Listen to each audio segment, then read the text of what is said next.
So Sam Bell, he's another guy like yourself, like Ned, like these guys doing these crazy endurance events. He's actually planning to run around Australia next year. So he's going to do, I think it's like 14,000 kilometers. And he's even going to tick off Tasmania, I think. I don't think anyone's done that before, but he's going to try and tick off Tasmania as well. And he talks about strength, the importance of him focusing on strength through the glutes, the hamstrings, the quadriceps. And he does a lot of strength training. So I'm not talking about like muscular endurance training, which seems to be emphasized a lot in endurance athletes. And he was talking a lot about how, doing this strength training has really helped him build a foundation to, stay strong and durable on the road when he's running.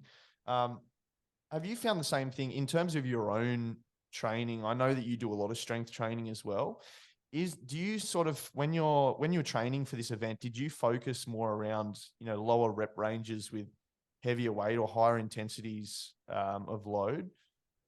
Or Yeah, were when you I doing, first started training towards it, I yeah, was just lifting heavy weights heavy and then weight? Yeah. trying to run far. But then I sort of had to think, okay, what's more important for me? And it was probably getting better at running further. So I just had to, it's a fine line between like overtraining weights wise or strength training, and then sort of like finding that happy medium where it's sort of you can still run and perform in the gym and out on the road as well. So when you're not super sore, you don't just do a heavy leg session like squats, deadlifts, leg press, leg extension, then try and run 50K after it. So Yeah. but I think it's super important to do. Like a lot of runners should be doing strength training for injury prevention. And there's imbalances as well. Like I have a weak glute, so a glute medial. So as I run, my hips rock, and that causes pain all down my right side. A lot of times, so it's just obviously strength training will help fix that. Just working on the imbalances and then just become strong and be able to run further and feel stronger. You run faster. Yep. I reckon it's super important. And I think Sam really lays the blueprint too, because he actually did a run from Cairns to Melbourne. So he did the run that not many people do, the one from Queensland to New South Wales, or Queensland and Melbourne, sorry. But he said that it was absolutely torturous, running from up north, having your support vehicle just trailing like behind you, going 5 to 8 kilometers an hour for the whole journey. And he was just getting flip the bird and people bipping him and yelling out, fuck you and get off the road and all sorts of criticism. But he really laid the blueprint there, because he said he didn't get an injury when he was running. He recovered really well. And I think, a lot of the principles he talked about in terms of making sure you're strong and durable, I think are really pertinent messages for a lot of people, especially getting into running. You kind of want to build that strong base and that foundation of a strong body before you start really pounding kilometers out through the legs, don't you?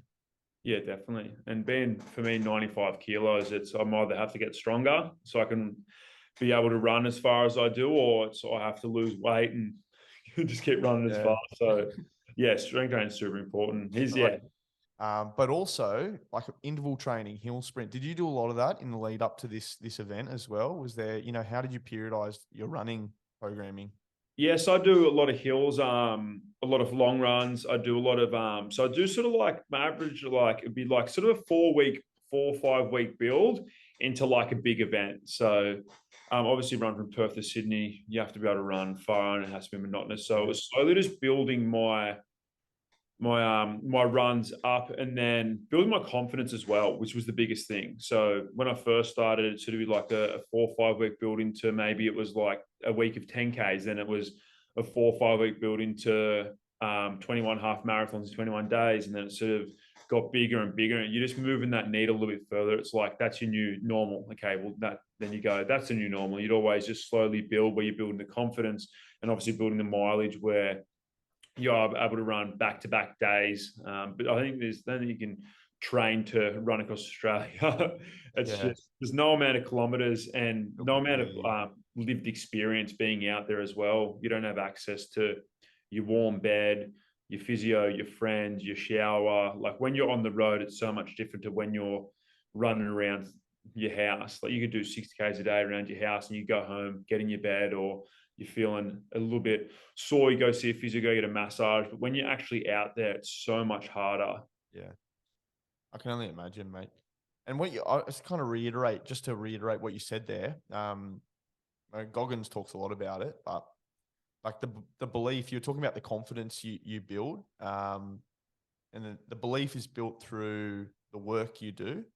And once you've done that work, then self-talk becomes something which can be a bit more effective. Obviously, if you haven't done the work and you're going into an event like this, well, then you can't really expect yourself to come out with a whole heap of confidence that you're going to fulfill the journey. So I think when you do the work, that's when you kind of eliminate that self-doubt. And I think that's something that in your story kind of shines through is, you did the training and you prepared for it in a way that enabled you to be confident as you approach the journey. And